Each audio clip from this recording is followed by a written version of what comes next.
the force of friction which comes into play between two bodies before one body actually starts moving over the other is called static friction. जब एक body दूसरी body के ऊपर slide करना शुरू करे उससे पहले ही जो फोर्स आ जाती है ना, उसको हम बोल देते हैं स्टैटिक फ्रिक्शन. तो ये है the force of friction which comes into play between two bodies before one body actually starts moving over the other is called static friction. जब एक बॉडी दूसरी बॉडी के ऊपर स्लाइड करना शुरू ना करे उससे पहले जो फोर्स होती है उसको बोल देते हैं स्टैटिक फ्रिक्शन.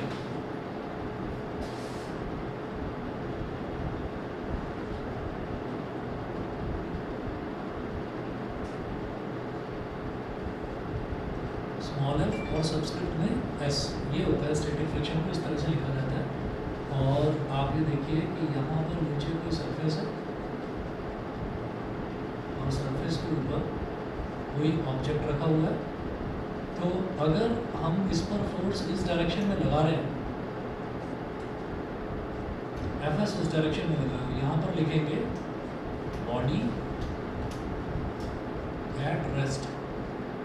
ठीक है, तो फोर्स लगाने पर ये मूव नहीं कर रहा है. ये मूव क्यों नहीं कर रहा है? हम ये कहेंगे कि नहीं इसमें वजन बहुत ज़्यादा है, इस वजह से ये मूव नहीं कर रहा है. तो ये कहना जो है ये कहना गलत होगा. हम ये कहेंगे कि इस पर जो फ्रिक्शन है वो फ्रिक्शन का जो फोर्स है वो इतना ज़्यादा लग रहा है कि वो इसको मूव ही नहीं होने दे रहा. वहीं पर हम ये कहें कि अगर सेम वजन है और हम क्या करेंगे, हम ऑयल गिरा दें फ्लोर पर, तो फ्लोर पर फ्रिक्शन जो है वो बहुत कम हो जाएगा. तो जब ऑयल गिरा देंगे तो वो बहुत आसानी से स्मूथली स्लिप करने लगेगा उसके ऊपर, फिर चाहे इसका वज़न कितना भी ज़्यादा क्यों ना हो. तो अगर कोई हैवी कंटेनर हमको मूव कराना है तो हम क्या करते हैं, हैवी कंटेनर मूव कराने के लिए वो जो रोलर बॉल्स होती हैं छोटी छोटी, ठीक है, तो रोलर बॉल्स जो हैं, रोलर बॉल्स को उस पर गिरा दिया जाता है फ्लोर के ऊपर. और फ्लोर के ऊपर गिराने के बाद में और हैवी कंटेनर्स जो हैं, और ये जनरली कहाँ पर होता है, डॉकयार्ड में होता है, जहाँ पर शिप से बड़े बड़े कंटेनर्स आते हैं ना, तो वहाँ पर जो क्रेन्स हैं, क्रेन भी सारा काम नहीं कर पाएंगी. क्योंकि क्या है कि अगर मान लीजिए रूम में ही एक पोजीशन से दूसरे पोजीशन तक पहुंचाना है तो कहाँ पर आप ट्रॉली लेकर आएंगे, ट्रॉली के ऊपर क्रेन की हेल्प से आप उस बॉक्स को रखेंगे और फिर उसको खिसका कर दूसरी पोजीशन पर ले जाएंगे. तो उसमें क्या करा जाता है कि छोटी छोटी रोलर बॉल्स जो हैं वो पूरा का पूरा जो गोडाउन है उसके फ्लोर पर गिरा दी जाती है. ठीक है, और जो वहाँ पर लेबरर्स जो काम करते हैं उनका क्या होता है कि भाई आपको संभल कर चलना है, आपका पैर उन पर रोलर बॉल्स पर ना पड़े, नहीं तो पता चलेगा वो भी फिसल जाएंगे. तो उसके ऊपर बड़े बड़े कंटेनर रख दिए जाते हैं. अब कंटेनर रख दिए जा रहे हैं तो उनको खिसकाए जाओ, क्योंकि रोलिंग फ्रिक्शन जो है वो तो बहुत कम होता है, बड़े आराम से वो मूव करता हुआ चला जाता है. ठीक है, तो और या फिर जो दूसरी चीज़ है वो दूसरी चीज़ तो खैर ऐसी है कि उससे तो गंदगी बहुत फैल जाएगी कि पूरे में ऑयल गिरा दिया जाए और फिर कंटेनर्स को स्लिप करवा दिया जाए. तो हम ये कहते हैं कि एक ऐसा फोर्स जो मूव नहीं होने देता किसी भी चीज़ को, उसको बोल देते हैं स्टैटिक फ्रिक्शन. स्टैटिक का मतलब क्या है कि it is derived from stationary, यानी कि ऑब्जेक्ट जो है स्टेशनरी है, रेस्ट में. अगला देखेंगे लिमिटिंग फ्रिक्शन. लिमिटिंग फ्रिक्शन का मतलब क्या है कि भाई हम लगाते रहे फोर्स, इंतज़ार करते रहे कि कब तक ये मूव नहीं करेगा. तो वही जैसे मैंने शायद लास्ट टाइम भी बताया था कि मैंने 5 न्यूटन, 10 न्यूटन, 15 न्यूटन, 20 न्यूटन ऐसे बढ़ते हम 30 न्यूटन तक पहुँच गए और इसने मूव करना शुरू नहीं करा. लेकिन 30 से जरा सा ऊपर बढ़ते ही, यानी कि 30.1 होते ही तब हमने देखा कि अरे अब इसने हल्का सा मूव करना शुरू करा. फिर हमने कहा कि नहीं फोर्स को घटाओ, वापस 30 करो. 30 कर दिया तो वो बिल्कुल नहीं मूव कर रहा है, मुड़ी भी.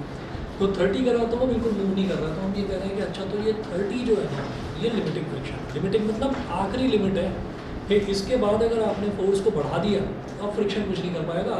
अब जो ऑब्जेक्ट है वो चलना ही शुरू कर देगा. ठीक है, तो उसको बोलते हैं लिमिटिंग फ्रिक्शन.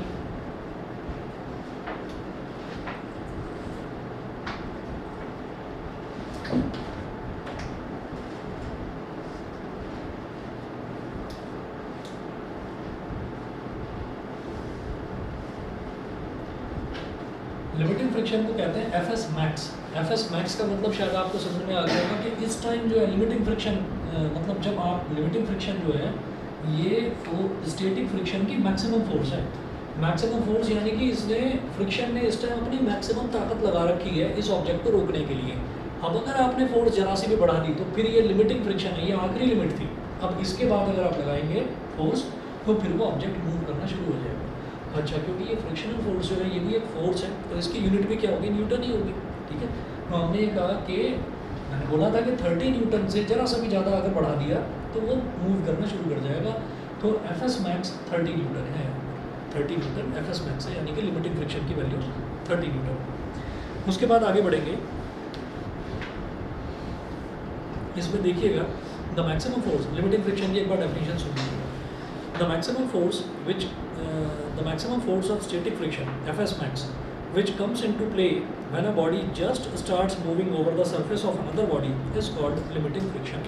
तो यहाँ पर क्या होता है कि ये जो Fs होता है ना, Fs is less than or equal to Fs max, ये Fs max से या तो छोटा होगा Fs स्टैटिक फ्रिक्शन है ना, छोटा तो होता ही होता है, या फिर ज़्यादा से ज़्यादा उसके बराबर हो सकता है, बस उससे ज़्यादा नहीं हो सकता। उसके बाद अब हमने ये कहा कि अब हम बॉडी को मूव कराना हमने शुरू कर दिया, तो अब जो फ्रिक्शन की फोर्स आएगी उसको बोलेंगे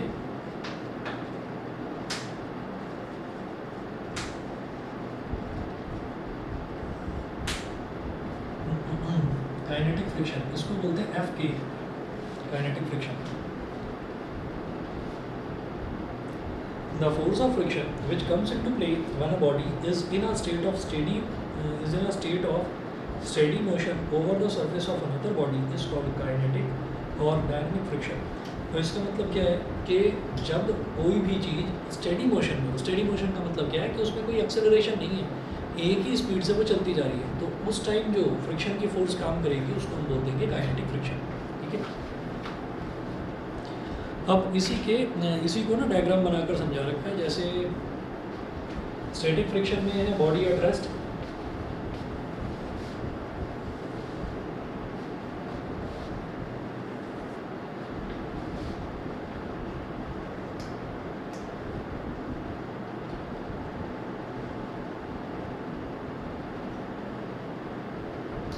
फोर्स इधर लगाया, इधर से ऑब्जेक्ट को खींचा, लेकिन वो खींच नहीं रहा।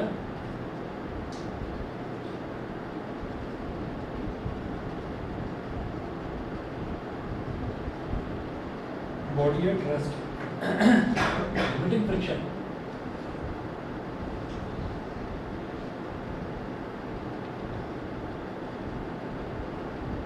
बॉडी जस्ट स्टार्ट्स स्लाइड, मतलब मोशन में आई नहीं है, बस अब इसके बाद उसने मूव करना शुरू कर देना है।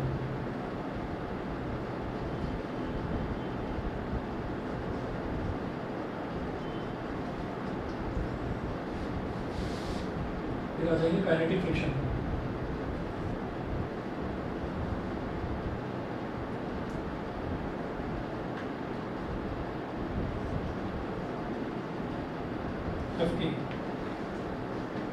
यहाँ पर आप देखेंगे बॉडी मूव्स, ठीक है, ये काइनेटिक फ्रिक्शन, ये लिमिटिंग फ्रिक्शन और ये स्टैटिक फ्रिक्शन। ठीक है, आगे चलते हैं। अब इसका डायग्राम देख लीजिए।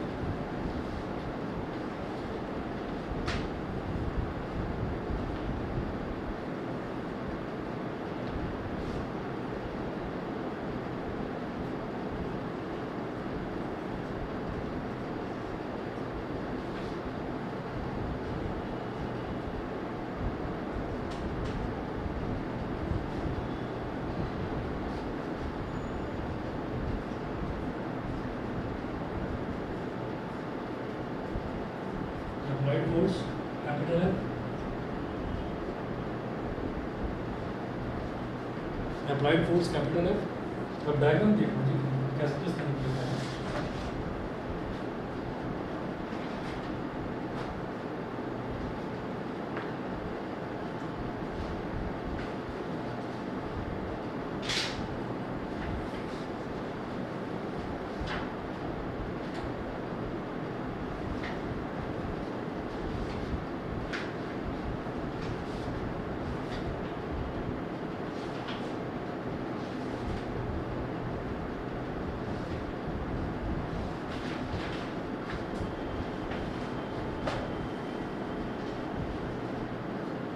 static friction Fs,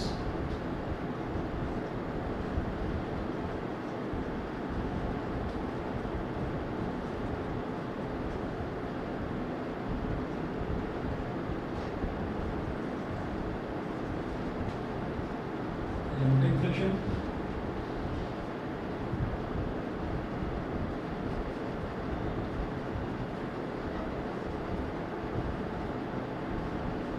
और ये हो गया काइनेटिक फ्रिक्शन। तो स्टैटिक फ्रिक्शन क्या है कि आपने फोर्स बढ़ाई, आपने ताकत लगाई, वो ऑब्जेक्ट मूव ही नहीं कर रहा, आपने और ज़्यादा ताकत लगा दी, वो तब भी मूव नहीं कर रहा, और लगा रहे हो तब भी मूव नहीं कर रहा। मतलब आप ना अप्लाइड फोर्स भी बढ़ाते जा रहे हो, तो अप्लाइड फोर्स के बढ़ाने से फ्रिक्शन भी बढ़ता जा रहा है, फ्रिक्शन नहीं चलने दे रहा, आगे ही नहीं खिसकने दे रहा उसको। तो आपने फोर्स लगाई, तो फोर्स जो आप लगा रहे हैं फोर्स, तो वो फोर्स आप बढ़ाते जा रहे हैं, तो उसके रिस्पॉन्स में जो फ्रिक्शनल फोर्स है वो भी बढ़ती जा रही है, तभी तो ऑब्जेक्ट वहीं का वहीं रुका हुआ है। ठीक है, तो हम खींचते जा रहे हैं, वो ऑब्जेक्ट मूव ही नहीं कर रहा। तो हमने ये कहा कि हमने फोर्स इतनी लगाई, तो इसके रिस्पॉन्स में फ्रिक्शनल फोर्स इतनी मिली, इतनी फोर्स तो इतनी फ्रिक्शनल फोर्स। मैंने कहा नहीं, और बढ़ा दो फोर्स, और बढ़ा दी तो फ्रिक्शन फोर्स भी बढ़ गई, और बढ़ा दी तो फ्रिक्शन फोर्स भी बढ़ गई, और बढ़ाई तो और बढ़ती चली गई। लेकिन हर चीज़ की एक लिमिट होती है। तो आपने ये कहा कि भाई यहाँ तक अगर आप बढ़ाएंगे तो ठीक है, फ्रिक्शन फोर्स भी बढ़ती चली जाएगी। ठीक है, इसको कहा जाता है लिमिटिंग फ्रिक्शन। आपने अगर थोड़ा सा और बढ़ाया, जब आपने अब फोर्स बढ़ाई, अप्लाइड फोर्स बढ़ाई, तो फ्रिक्शन की फोर्स ने रिड्यूस होना शुरू कर दिया, फ्रिक्शन की फोर्स ने रिड्यूस होना शुरू कर दिया। आप खुद सोचिए कि कोई कार है, ख़राब हो गई, अब आपने उसको धक्का लगाना शुरू करा, आप अकेले हो, ठीक है, आपकी हेल्प करने वाला कोई नहीं है, तो आपने धक्का लगाना शुरू करा, आप लगा रहे हो पूरी ताकत, है ना, अब वो मूव नहीं कर रही है। ठीक, तो अब खूब कोशिश कर रही है, अब मूव नहीं कर रही, तो अब आपने क्या करा, आपने अपने हाथों को ऐसा करा और दूर से भागे हुए आए और फिर आपने धक्का मारा उसमें, फिर उसने हल्का सा खिसकी वो गाड़ी। उसके बाद जो है, उसके बाद जब उसने हल्का सा मूवमेंट कर दिया ना स्टार्ट, तो अब जब आप फोर्स लगाएंगे तो आपको उतनी फोर्स नहीं लगानी पड़ेगी जितनी खड़ी हुई गाड़ी को मूव कराने के लिए लगानी पड़ेगी। आपने नोटिस करा होगा कि अगर एक इंसान है धक्का लगा रहा है तो पहले तो उसके पैर फिसलते हैं, है ना, लेकिन उसके बाद जब हल्की गाड़ी मूव करनी शुरू करती है तो उसके बाद फिर वो आदमी भी दौड़ना शुरू कर देता है और गाड़ी की भी स्पीड बढ़ जाती है। इसका मतलब ये नहीं है कि वो शक्तिमान है, अब उसके अंदर ज़्यादा ताकत आ गई। इसका मतलब क्या है कि भाई जो लिमिटिंग फ्रिक्शन था, आपने उस लिमिट को क्रॉस कर दिया। लिमिट करने के बाद, क्रॉस करने के बाद हम अप्लाइड फोर्स जो आप बढ़ा रहे हैं, तो उसके बाद फ्रिक्शनल फोर्स कम हो रही है। जब फ्रिक्शनल फोर्स कम हो रही है तो अब जो है इफेक्ट ज़्यादा निकल कर आ रहा है आपकी लगाई हुई फोर्स का, यानी कि गाड़ी अब तेज़ी से मूव कर रही है। ठीक है, और फिर थोड़ी देर बाद तो स्टार्ट ही हो जाती है धक्का लगाने के बाद। तो आप ये देखिएगा कि ये अप्लाइड फोर्स लिमिटिंग फ्रिक्शन तक, आप अप्लाइड फोर्स को बढ़ाते जाएंगे, फ्रिक्शन की फोर्स भी बढ़ती जाएगी। लिमिटिंग फ्रिक्शन वाली वैल्यू पर पहुंचने के बाद अप्लाइड फोर्स को आप बढ़ाएंगे तो जो लिमिटिंग फ्रिक्शन, ये जो फ्रिक्शन की फोर्स थी थोड़ी सी कम होगी, थोड़ा और बढ़ाएंगे तो फ्रिक्शन की फोर्स थोड़ी सी कम हो जाएगी। और फिर उसके बाद में आप ये देखेंगे कि आप फोर्स बढ़ाते जा रहे हैं, लेकिन फ्रिक्शन की फोर्स जो है वो कांस्टेंट वैल्यू पर आ गई। वो जो कांस्टेंट वैल्यू पर फ्रिक्शन की फोर्स आती है उसको हम बोल देते हैं काइनेटिक फ्रिक्शन। और यही वो टाइम है जब आपने पुश करना शुरू करा था गाड़ी को और गाड़ी ने मूव करना शुरू कर दिया। अब गाड़ी प्रॉपर मूवमेंट में है और आप जो है, आप एक कांस्टेंट फोर्स जो है वो लगाते हैं। ठीक है, तो फ्रिक्शन का फोर्स अब नहीं बढ़ेगा, फ्रिक्शन का फोर्स कांस्टेंट होगा। तो ये स्टैंडर्ड ग्राफ है। अगर पूछा जाएगा, इसकी डेफिनेशन पूछी जाएगी कि फ्रिक्शन के जो तीनों फोर्सेज हैं उनको आप कंपेयर करिए, तो तीनों की डेफिनेशन लिखनी है और डेफिनेशन के साथ साथ आप ये ग्राफ जरूर बना दें। ग्राफ बनाकर ज़रा हमारा जो लिखा हुआ आंसर है उसकी वैल्यू बढ़ जाती है। ठीक है, चलिए जी आगे चलते हैं। अब है laws of friction and coefficients of friction. Laws of friction and coefficients of friction पहला देखिए। सबसे पहले हम देखेंगे laws of limiting friction. Limiting friction के क्या क्या लॉज होते हैं, क्या क्या नियम होते हैं। तो पहला देखिएगा, limiting friction depends on the nature of surfaces in contact and there state of polish. तो लिमिटिंग फ्रिक्शन जो है वो nature of surfaces in contact and there state of polish. एक बहुत हैवी सा बक्सा रखा हुआ है और नीचे ना कंकड़ पत्थर पड़े हुए हैं, बहुत रफ सरफेस है, मिट्टी है, एकदम बेकार रफ सरफेस है। अब आप उस पर फोर्स लगा रहे हो, वो मूव ही नहीं कर रहा है। और वहीं आपने क्या करा कि एक बहुत स्मूथ पॉलिश्ड सरफेस है, वहाँ पर उसी ब्लॉक को उठा कर रख दिया, आप हल्का सा खिसकाते चले गए, वो खिसकता चला गया। ठीक है, तो कभी ये जो टाइल्स लगी हुई हैं इसके ऊपर भरी हुई अलमीरा को खिसका कर देखा है? ठीक है, बड़े आराम से खिसक जाती है। अगर उसी अलमीरा को कहीं मिट्टी में रख दिया जाए तो वहाँ पर फ्रिक्शन ज़्यादा होगा, तो वहाँ पर वो नहीं खिसक पाएगी। तो it depends on the nature of the surface. तो पहला लॉ क्या है कि वो नेचर ऑफ द सर्फेस पर डिपेंड करता है। अगर सरफेस स्मूथ होगी तो फ्रिक्शन कम होगा, अगर सरफेस रफ होगी तो फ्रिक्शन बहुत ज़्यादा होगा, वो मूवमेंट नहीं होने देगा। ठीक ठीक है। अगला सेकंड है limiting friction acts tangential to the two surfaces in contact and in a direction opposite to the direction of motion of the body. तो हमें मालूम है कि जैसे ये जो सरफेस है इसको हम इधर फोर्स लगा रहे हैं, और जो ये लिमिटिंग फ्रिक्शन है ये कहाँ पर एक्ट करेगा, ये इस सरफेस पर टेंजेंशियली एक्ट करेगा, एफएस मैक्स। समझ रहे हैं? सरफेस पर टेंजेंशियली मतलब आप समझिए कि जैसे ये ग्राउंड की सरफेस है तो लिमिटिंग फ्रिक्शन इसकी सरफेस पर ही ऐसे टच करता हुआ जाएगा। ये नहीं कहेंगे कि हवा में कोई फ्रिक्शन है और हवा उसको रोक रही है, नहीं, सरफेस रोक रही है ना, तो सरफेस पर ही वो टेंजेंशियली एक्ट कर रहा है। ठीक है। और किस डायरेक्शन में, डायरेक्शन ऑफ मोशन के अपोजिट डायरेक्शन में फ्रिक्शन काम करेगा। तभी जब हम साइकिल को चलाना छोड़ देते हैं तो तभी हमारी साइकिल रुक जाती है। ठीक है। वो फिल्मों की तरह नहीं कि गाड़ी के ब्रेक फेल हो गए, अब तो एक्सीडेंट होने के बाद ही काम खत्म होगा। ये क्या है, अगर आपने स्पीड देनी छोड़ दी तो फिर वो फ्रिक्शन नाम की कोई चीज़ ही नहीं है, फिल्मों में नहीं होती। ठीक है, ग्रेविटी भी नहीं होती फिल्मों में। चलिए जी, थर्ड देखिएगा, the value of limiting friction is independent of the area of the surface in contact so long as the normal reaction remains the same. Normal reaction, the value of limiting friction is independent of the area of surface in contact. तो limiting friction की जो वैल्यू होती है वो area of surface in contact उस पर depend नहीं करता। ठीक है। आप क्या करेंगे, आप ये कहेंगे कि भाई ये वाली जो सरफेस है, ये वाली सरफेस हमने कहा कि इस पर फ्रिक्शन फोर्स इतना लगेगा, तो मैंने ये कहा कि एक छोटा सा बॉक्स होगा तो उस पर भी फोर्स ऑफ फ्रिक्शन उतना ही लगेगा, एक बड़ा सा बॉक्स है तो उस पर भी फोर्स ऑफ फ्रिक्शन उतना ही लगेगा। ऐसा नहीं है कि जो बड़ा बॉक्स है उसका एरिया ऑफ कॉन्टैक्ट सरफेस के साथ में एरिया ऑफ कॉन्टैक्ट ज़्यादा है तो फोर्स ऑफ फ्रिक्शन ज़्यादा या कम हो जाएगा, ऐसा कुछ भी नहीं है। तो वो उससे इंडिपेंडेंट होता है, उसका उससे कोई लेना देना नहीं होता। उसका लेना देना होता है नॉर्मल रिएक्शन से। नॉर्मल रिएक्शन मतलब इस, और ये रिएक्शन नॉर्मल रिएक्शन का बॉडी स्टेशनरी है तो ये किसके इक्वल होता है, एमजी के इक्वल होता है। समझ रहे हैं? अच्छा, अब इससे इसका क्या रिलेशन होता है फ्रिक्शन का, वो भी बताते हैं। हाँ जी, limiting friction is directly proportional to the normal reaction between two surfaces. Normal reaction जितना ज़्यादा होगा लिमिटिंग फ्रिक्शन उतना ज़्यादा होगा। इसका मतलब क्या है, नॉर्मल रिएक्शन मतलब वेट जितना ज़्यादा होगा उतना ही फ्रिक्शन भी ज़्यादा होगा। ज़्यादा भारी चीज़ को खिसकाने में ज़्यादा ताकत लगानी पड़ती है। ठीक है, तो ज़्यादा फ्रिक्शन जो है वो कहाँ एक्ट करेगा, जहाँ नॉर्मल रिएक्शन भी ज़्यादा होगा, तो वो डायरेक्टली प्रोपोर्शनल है। तो हमने लिख दिया FS max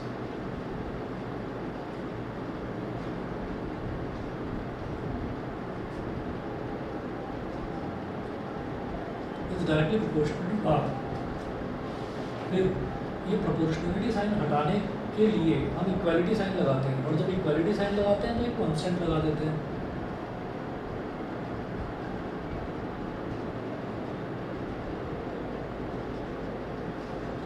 FS max is equal to mu S into are.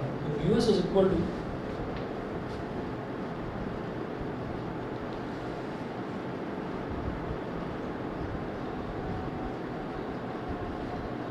FS max upon R. ये जो म्यू होता है, ये म्यू जो है इसको बोलते हैं coefficient of friction. Coefficient of friction, और कोफिशिएंट ऑफ फ्रिक्शन जो है इसका कोई जो है यूनिट नहीं होती, वो आप समझ गए होंगे। एफएस मैक्स क्या है, force of friction, force of friction, और आर के, अच्छा फोर्स ऑफ फ्रिक्शन यानी कि फोर्स है ना, फोर्स की यूनिट क्या होती है, न्यूटन। नॉर्मल रिएक्शन, रिएक्शन किसके इक्वल होता है, एमजी के इक्वल, यानी कि रिएक्शन की यूनिट भी न्यूटन ही होती है। तो जब ऊपर भी न्यूटन नीचे भी न्यूटन, न्यूटन से न्यूटन कैंसिल आउट हो गया, तो जो म्यू एस है ये क्या है, ये कांस्टेंट है, इसका कोई यूनिट नहीं होती। वैसे भी यहाँ पर जो भी हम कांस्टेंट लेते हैं वो डायमेंशन लेस होता है, इसकी कोई यूनिट नहीं होती। ठीक है, अब देखिएगा, इसको कहते हैं F S max is equal to mu S is equal to limiting friction upon normal reaction. Hence the proportionality constant mu S is called coefficient of static friction. ये जो प्रोपोर्शनलिटी कांस्टेंट है म्यू एस, इसको हम बोलते हैं coefficient of static friction. अच्छा जी, अब आ जाइए आप लॉज ऑफ काइनेटिक फ्रिक्शन पर। तो पहला देखिएगा, फर्स्ट है kinetic friction. Kinetic friction opposes the relative motion and has a constant value depending on the nature of the two surfaces in contact।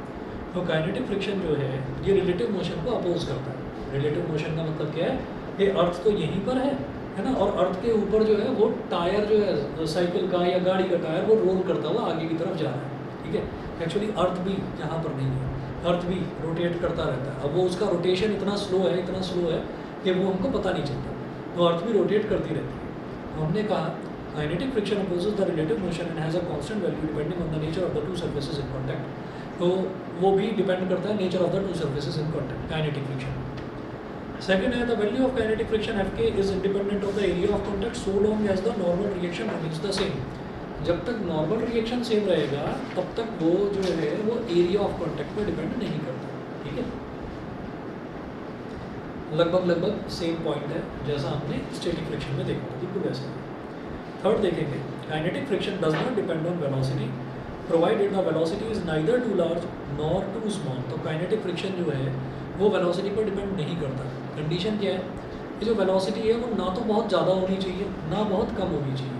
ठीक, तो तब तक वो वेलोसिटी पर डिपेंड नहीं करता। अगर वो अनएक्सपेक्टेडली लो है वेलोसिटी तब डिपेंड करेगा, अगर अनएक्सपेक्टेडली हाई वेलोसिटी है तब डिपेंड करेगा। ठीक है, तो दो स्पेशल केसेस होंगे वो देखेंगे हम बाद में इसके डेरिवेशन में। Kinetic friction F K is directly proportional to the normal reaction between the two surfaces. तो F K is directly proportional to R, ये बिल्कुल ऐसे ही है जैसे इसमें देखा हमने।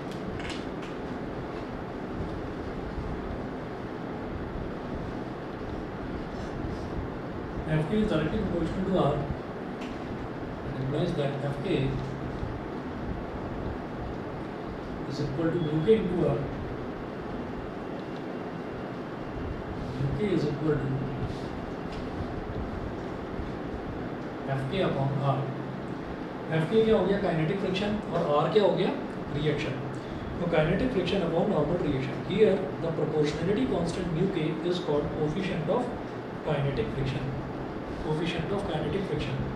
अच्छा, यहाँ से हमने ये देखा कि ये जो हमारा एफ एस मैक्स है ना, यानी कि जो लिमिटिंग फ्रिक्शन है, लिमिटिंग फ्रिक्शन से काइनेटिक फ्रिक्शन जो है वो थोड़ा सा कम होता है। भाई वाई एक्सिस पर हम क्या देख रहे हैं फ्रिक्शन, तो लिमिटिंग फ्रिक्शन तो यहाँ पर है, लिमिटिंग फ्रिक्शन मतलब एफ एस मैक्स, और जो एफ के है यानी कि काइनेटिक फ्रिक्शन वो यहाँ पर है। तो वही लिखा हुआ है यहाँ पर कि since F K is less then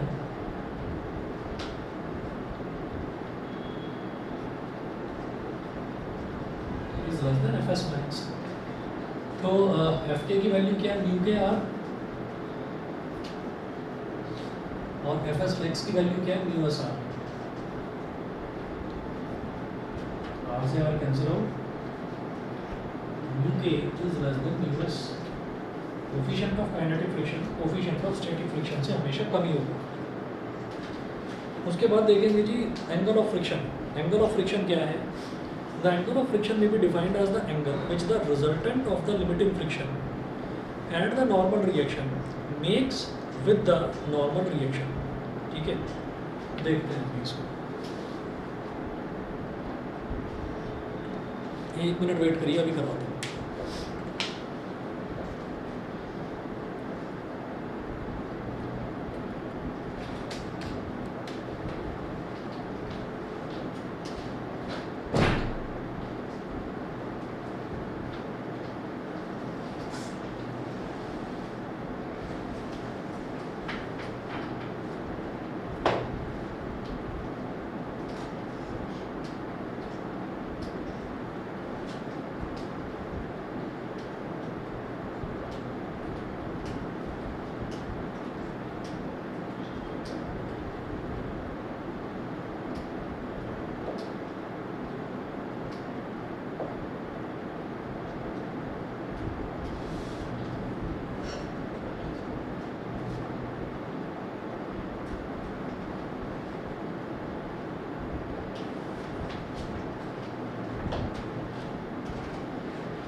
हाँ जी, एंगल ऑफ फ्रिक्शन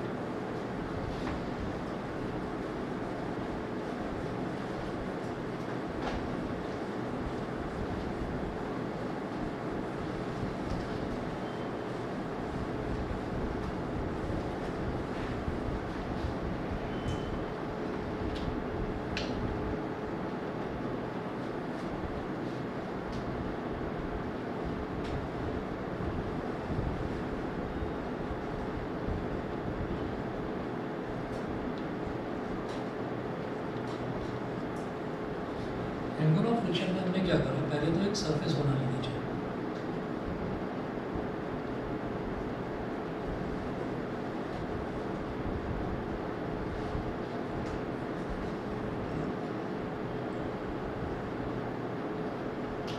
एक ब्लॉक रख दिया इसको,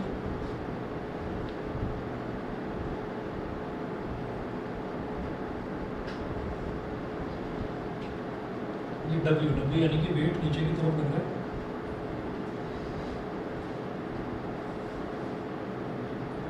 और आर मतलब नॉर्मल रिएक्शन ये ऊपर की तरफ लग रहा है।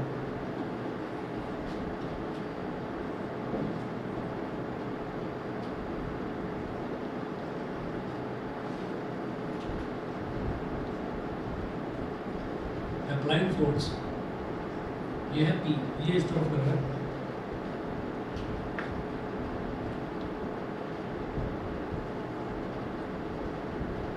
और एफ एस मैक्स ये इस तरफ लग रहा है। उसके बाद ये ऊपर नॉर्मल रिएक्शन हो गया। अब हमने ये कहा कि ये नॉर्मल रिएक्शन ऊपर हो गया, एफ एस मैक्स इधर हो गया। एफ एस मैक्स का क्या मतलब है कि जो ये ब्लॉक है, मतलब ये जस्ट बस खिसकना शुरू हुआ है, जस्ट इसमें जरा सा मूवमेंट शुरू हुआ है ना, तो उस टाइम जो फ्रिक्शन की फोर्स होती है उसको हम लिमिटिंग फ्रिक्शन बोलते हैं, एफ एस मैक्स बोल देते हैं। अब हमने क्या करा कि आर का डायरेक्शन ये है, एफ एस मैक्स का डायरेक्शन ये है, इसका मतलब ये दोनों वेक्टर क्वांटिटीज़ है, ठीक है। आर भी एक फोर्स है और एफ एस मैक्स यानी कि फोर्स, लिमिटिंग फ्रिक्शन ये भी एक फोर्स है, तो दोनों ही वेक्टर क्वांटिटीज़ हैं। तो हम क्या करेंगे, हम इनका रिजल्टेंट बनाएंगे। रिजल्टेंट कैसे बनाए जाते हैं, यहाँ से इस वेक्टर के पैरेलल एक डॉटेड लाइन ड्रॉ करना, और यहाँ से इस वाले वेक्टर के पैरेलल एक डॉटेड लाइन ड्रॉ कर दो, ऐसे दोनों यहाँ पर मिल रहे हैं, तो ये इसका रिजल्टेंट हो गया। रिजल्टेंट किसका हो गया, लिमिटिंग फ्रिक्शन और नॉर्मल रिएक्शन का रिजल्टेंट। तो अब जरा डेफिनेशन देखिएगा, the angle of friction may be defined as the angle which the resultant of the limiting friction and the normal reaction. Resultant of the limiting friction and the normal reaction, या ये बीच वाली line है resultant, makes with the normal reaction. तो ये जो resultant आया है इसका और इसका, ये नॉर्मल रिएक्शन के साथ जो एंगल बना रहा है, थीटा बोल दिया उसको हमने, तो this is called angle of friction. इसको एंगल ऑफ फ्रिक्शन बोलते हैं, समझ गए, नहीं समझे? दोबारा देखिएगा, हमने अप्लाइड फोर्स लगाई, अप्लाइड फोर्स हमने यहाँ पर लगा दी, कैपिटल पी बोल दिया मैंने अप्लाइड फोर्स को, जनरली एफ बोलते हैं, इस बार कैपिटल पी बोला है, कुछ सोच कर बोला है, ठीक है। तो इसको तो हमने फोर्स को बोल दिया पी। अच्छा, अब उसके बदले में हमने ये कहा कि यहाँ पर जो ये ऑब्जेक्ट है, जो ये मास है, ये जस्ट स्लाइड करना शुरू करेगा, तो उस दौरान जो फ्रिक्शन है उसको हम काइनेटिक फ्रिक्शन तो नहीं बोल सकते, उसको हम बोलेंगे लिमिटिंग फ्रिक्शन। लिमिटिंग फ्रिक्शन क्या है, एफ एस मैक्स, ठीक है। अच्छा, इसका जो वेट है, weight which is equal to M G, है ना, मैंने डब्ल्यू लिख दिया लेकिन यहाँ पर, तो वो नीचे की तरफ एक्ट करेगा, तो जस्ट उसके ऊपर की तरफ क्या एक्ट करेगा, नॉर्मल रिएक्शन। तो नॉर्मल रिएक्शन और एफ एस मैक्स, इसका मैंने रिजल्टेंट बना दिया। रिजल्टेंट का मतलब होता है इन दोनों का नेट इफेक्ट फोर्स का कहाँ लगेगा, इस डायरेक्शन में लगेगा, ठीक है। तो ये जो रिजल्टेंट है, ये रिजल्टेंट इस नॉर्मल रिएक्शन के साथ जो एंगल बनाता है, that is called angle of friction. ये एंगल ऑफ फ्रिक्शन में भी defined as the angle which the resultant of normal reaction and limiting friction makes with the normal reaction. तो रिजल्टेंट जो नॉर्मल रिएक्शन के साथ में एंगल बनाता है वो कहलाता है एंगल ऑफ फ्रिक्शन। इसको थीटा से ही डिनोट करते हैं, थीटा, ठीक। आगे चलते हैं, अब हम क्या करेंगे, tan थीटा निकालेंगे यहाँ पर, और इनको ना हमने नेमिंग कर दिया यहाँ पर। इस वाले पॉइंट को मैंने बोल दिया A, इस वाले पॉइंट को बोल दिया B, इस वाले पॉइंट को बोल दिया C, ठीक है। तो tan थीटा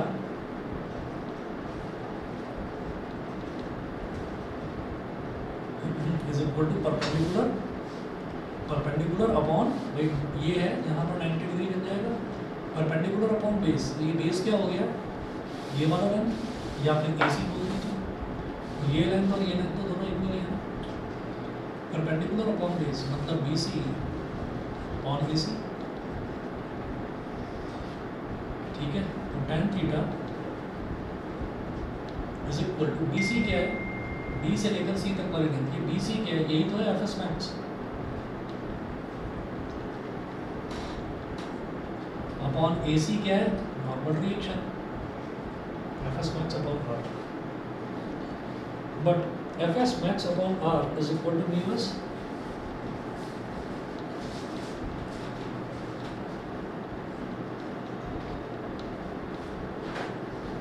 ये देख लीजिए FS मैक्स अपॉन R ये μS के इक्वल था, कोफिशिएंट ऑफ स्टैटिक फ्रिक्शन, तो इसका मतलब क्या हो गया, tan theta is equal to μS।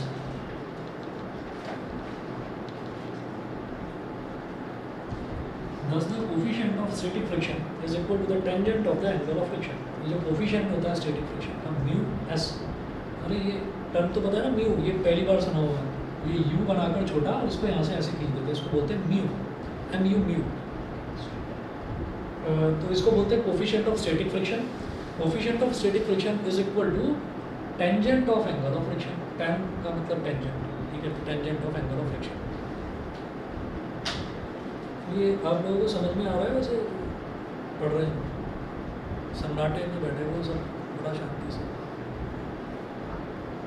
अरे व्रत तो नहीं है आज तुम सबका, व्रत है क्या, है तुम्हारा भी है, पीछे तुम्हारा भी है, तुम्हारा, हाँ तुम्हारा तो पता नहीं, नहीं बड़े नाश्ते को व्रत तो रखना चाहिए, रखा तो मैं भी मेरे से कह दिया मैं डेट के, चलिए मेरा मैं एक्चुअली छुट्टी करता, मेरा टूट गया है, अब टूट गया तो मैंने कहा चलो खा ही लेते हैं, क्या खा लिया, बिस्किट खा लिया था।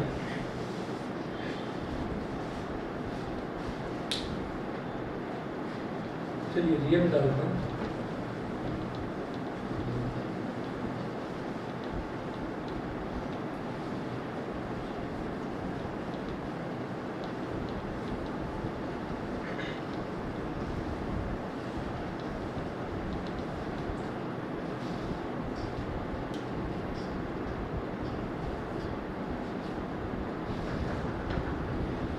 हाँ जी। अब देख लेते हैं एंगल ऑफ रिपोज।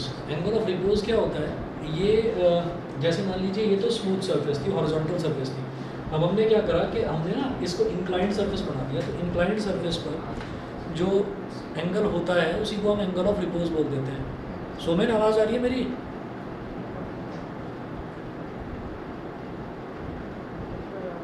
अच्छा ठीक है।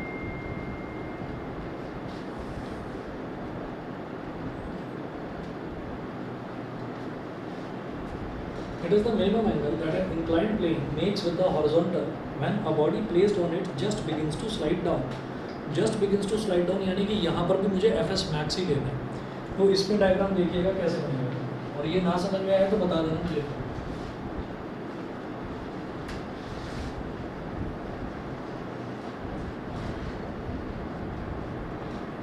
एक्चुअल में है ये भी एंगल ऑफ फ्रिक्शन है, लेकिन जब भी कभी जो हॉरिजॉन्टल सरफेस नहीं होती, जब भी कभी ऐसी इंक्लाइंड सरफेस होती है, तो तब वहाँ पर जो एंगल ऑफ फ्रिक्शन होता है उसी को एंगल ऑफ रिपोज बोल देते हैं। और हमको ये प्रूव करने के लिए भी आएगा कि आप एंगल ऑफ फ्रिक्शन को एंगल ऑफ रिपोज के इक्वल प्रूव करके दिखाओ, ठीक है। तो अभी दिखाते हैं। देखिए ये जो है जो हॉरिजॉन्टल सरफेस है, हॉरिजॉन्टल सरफेस तो ये हो गई,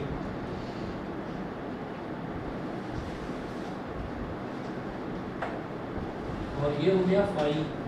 हाँ जी, एंगल ऑफ रिपोज के लिए एक नया टर्म यूज करते हैं, फाई बोल देते हैं। एंगल ऑफ रिपोज को बोलते हैं फाई, ठीक। ये जीरो बनाकर इसको बीच में से काट देते हैं, इसको फाई बोलते हैं, ठीक है, ऐसे टेढ़ा। और हॉरिजॉन्टल काटते हैं तो इसको बोलते हैं थीटा, ठीक है, थीटा फाई।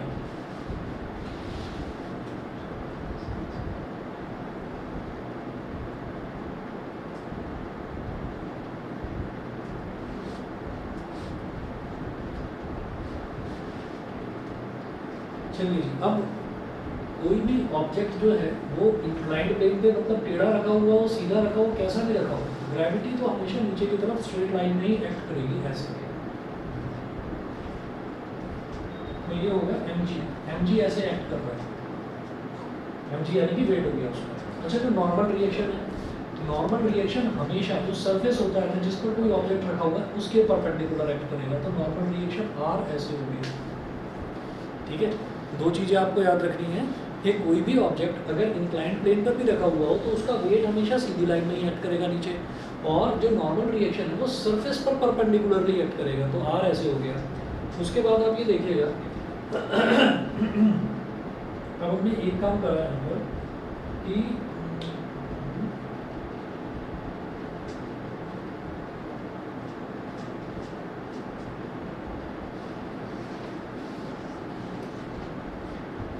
एक रूल होता है कि angle between two lines is the angle between their perpendiculars. अगर दो लाइंस हैं और दो लाइंस के बीच में कोई एंगल है, उन दो लाइंस पर आप परपेंडिकुलर डालो तो उनके बीच में भी वही सेम एंगल बनेगा।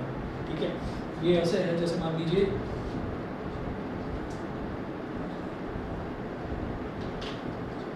जैसे ये दो पैरेलल लाइंस हैं, तो इन दोनों पैरेलल लाइंस के बीच में कितना एंगल है?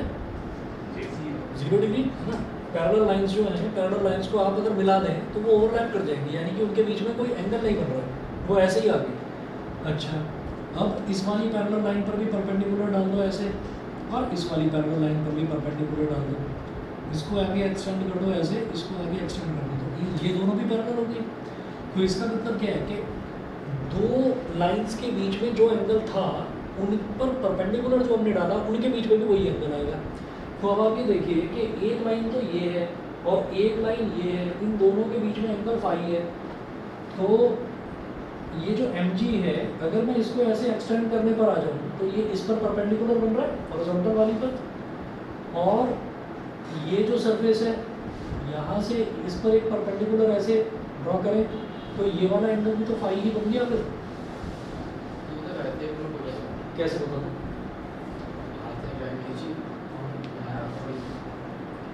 बताओ तो ऑल्टरनेट इंटीरियर एंगल है, अरे भाई इस पर बता दो।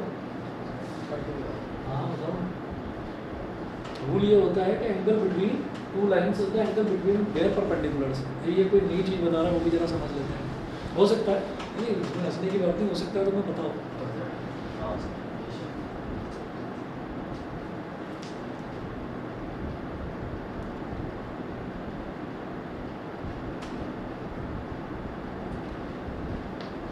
अच्छा हो गया? हाँ हाँ समझा दो, ऐसे ही समझा दो, मैं समझ जाऊँगा। रूल बता देना, रूल कौन सा है? अरे इजी समझा दो, अरे ऐसे ही बता दो, वहाँ से मैं यहाँ पर नजदीक ही हूँ। तो देखिए यहाँ से मैं यहाँ से सीधे खींची, आपने क्या था और थीटा है 90 का 90 में थीटा और ये पर 90 होगा। दिखाओ दिखाओ।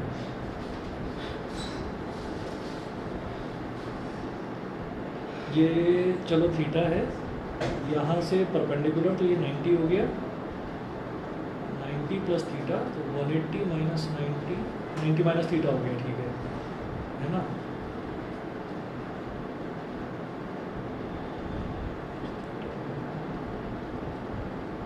हाँ बिल्कुल सही, बहुत बढ़िया बहुत बढ़िया। मैं सोच रहा था सिमिलर ट्राइंगल्स करना पड़ेगा कुछ, लेकिन उसकी भी ज़रूरत नहीं पड़ी।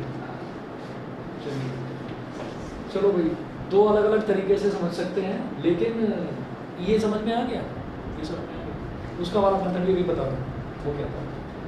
अब देखिएगा, हमने ये कहा कि ये तो mg है, तो mg तो नीचे की तरफ एक्ट कर रहा है, तो आप ये देखिएगा कि इस वाली लाइन और इस वाली लाइन के बीच में एंगल फाई है, इन दोनों लाइन्स के बीच में एंगल फाई है। तो अब आप ये देखिएगा कि इस लाइन पर अगर मैंने एक परपेंडिकुलर ड्रॉप करा जो कि mg है ऑलरेडी, और इस वाली लाइन पर एक परपेंडिकुलर लिया ये, तो उन दोनों के बीच में भी एंगल फाई ही बनेगा। ठीक, अच्छा, तो ये सीधा याद रखना कि angle between two lines is the angle between their perpendiculars. ठीक है, अच्छा, और इसका प्रूफ उसने भी करके दिखा दिया, वो मैं आपको बता दूंगा। तो आप ये देखिएगा कि अब जैसे ये mg है और ये फाई है, तो अलॉन्ग वाला जो कॉम्पोनेंट होता है वो क्या होता है? कॉस। तो ये हो गया mg कॉस फाई। ठीक, और mg cos phi के परपेंडिकुलर वाला कंपोनेंट कौन सा होता है? साइन। अच्छा, इसमें कोई बच्चा कंफ्यूजन मत रखना। देखिए कई बार ना बच्चों के मन में ये चीज़ आती है कि ये mg cos phi है तो इस पर तो परपेंडिकुलर इस तरफ भी लग रहा है, ठीक है ना, तो मैंने यही वाला क्यों लिया? हमने ये वाला इस वजह से लिया कि जो mg है वो इस तरफ लग रही है। अगर मान लीजिए mg ऊपर की तरफ लग रही होती तो मैं साइन जो है वो मैं उस तरफ लेता, तो इस तरफ लग रही है, नीचे की तरफ लग रही है तो नीचे वाला ही लेंगे, mg sin phi, mg sin phi, ठीक है। अच्छा, अब इसको नीचे खींचने वाला फोर्स जो है that is mg sin phi, तो इसको रोकने वाला फोर्स ऊपर की तरफ लगेगा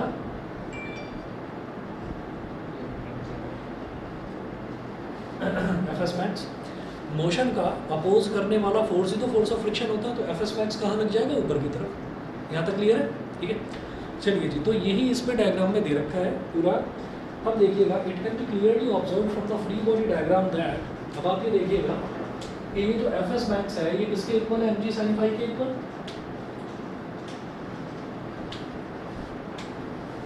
Fs max is equal to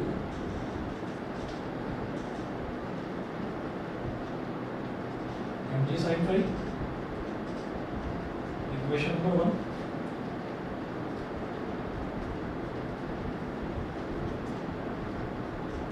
r is equal to mg cos phi, equation number 2।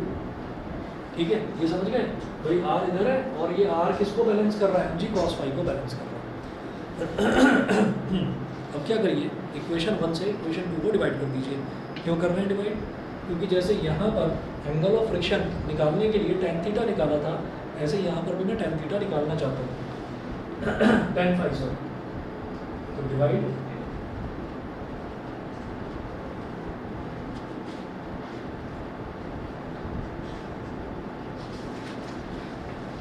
Equation 1 by equation 2।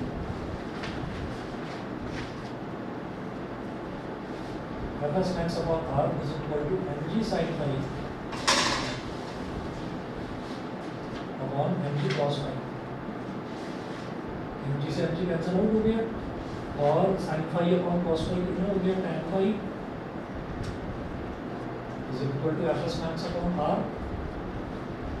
और Fs max upon r कितना होता है? μs के बराबर, तो tan phi is equal to μs।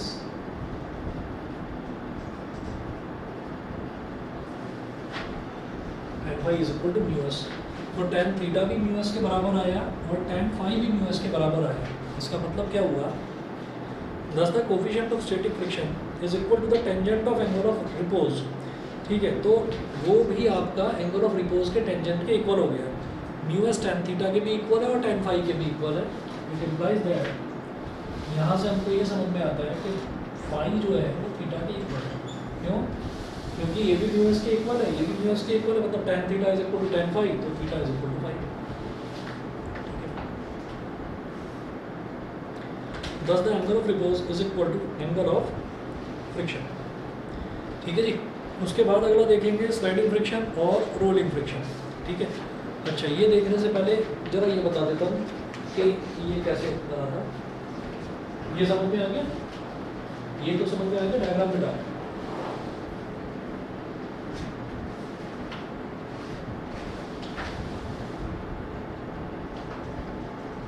ये वाली जो लाइन है, ये वाली लाइन, ये परपेंडिकुलर है।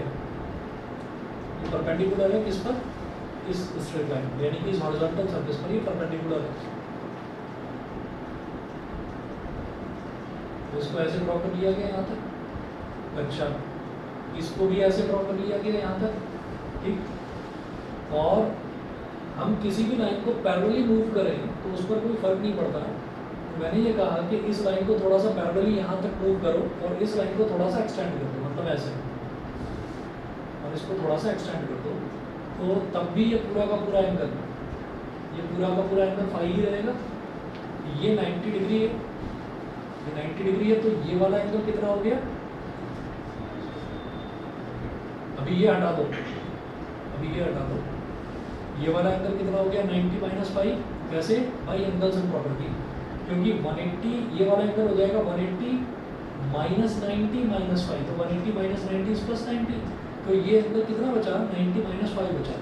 और ये टोटल एंगल कितना था 90 डिग्री, तो ये 90 माइनस फाइव है, तो टोटल 90 बनने के लिए इसको फाइव ही बनना पड़ेगा। कभी 90 माइनस फाइव प्लस फाइव करेंगे तो ये टोटल 90 आ जाएगा, ठीक है ना। तो इस वजह से ये फाइव है, ठीक। उसका प्रूफ ये है कि दो लाइंस के बीच में एंगल अगर कुछ बन रहा है तो उनके परपेंडिकुलर्स के बीच में भी वही एंगल बनेगा। आप सीधा सीधा ये याद रखिए, ठीक है। हाँ, एंगल ऑफ फ्रिक्शन और एंगल ऑफ रिपोज इक्वल होना कैसे? ये यही बताया गया है। मतलब ये है ना तुमको। हाँ, डायग्राम मतलब एंगल ऑफ फ्रिक्शन इसका लेना चाहिए ना, इसका डायग्राम का। किसका लेना चाहिए? इसका डायग्राम का लेना चाहिए। ये वाला डायग्राम। हाँ, इस वाले डायग्राम का लेना चाहिए। तो वही तो लिया है, फाइव तो लिया है, इस डायग्राम का तो लिया है। एंगल ऑफ फ्रिक्शन वो अलग चीज़ है। एंगल ऑफ फ्रिक्शन जो है, एंगल ऑफ फ्रिक्शन किस पर एक्ट करेगा? नॉर्मल रिएक्शन और रिजल्टेंट, इन दोनों के बीच में एक्ट करेगा जो angle, that is called angle of friction. अच्छा, और जो एंगल ऑफ रिपोज है, एंगल ऑफ रिपोज कहाँ पर एक्ट कर रहा है? एंगल ऑफ रिपोज कर रहा है वेट के बीच में और नॉर्मल रिएक्शन के बीच में। मान लीजिए कि ये भी आपका नॉर्मल रिएक्शन के, ये नॉर्मल रिएक्शन ही तो है, यहाँ वाला जो आया है mg cos फाइव, तो इन दोनों के बीच में जो एक्ट कर रहा है that is called angle of repose.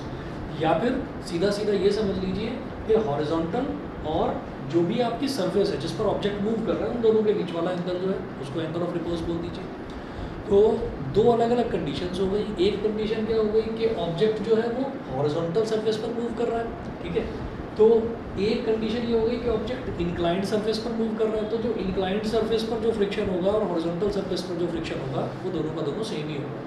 और इसी वजह से उन दोनों के जो एंगल्स ऑफ फ्रिक्शन बनेंगे वो भी दोनों सेम, थीटा और फाई हमेशा इक्वल, ठीक है। हाँ जी, अगला देखिएगा स्लाइडिंग एंड रोलिंग फ्रिक्शन। तो स्लाइडिंग फ्रिक्शन क्या है कि the force of friction that comes into play when a body slides over the surface of another body. जब एक बॉडी दूसरी बॉडी के ऊपर फिसलती हुई जाती है तो उसको स्लाइडिंग फ्रिक्शन बोलते हैं।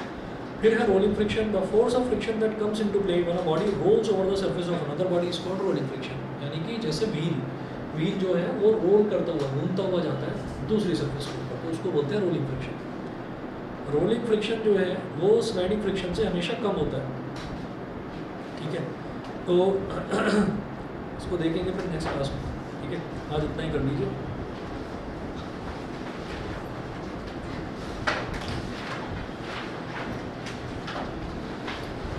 अच्छा, आज एक्स्ट्रा क्लास आज नहीं रख रहा हूँ, आज नहीं है।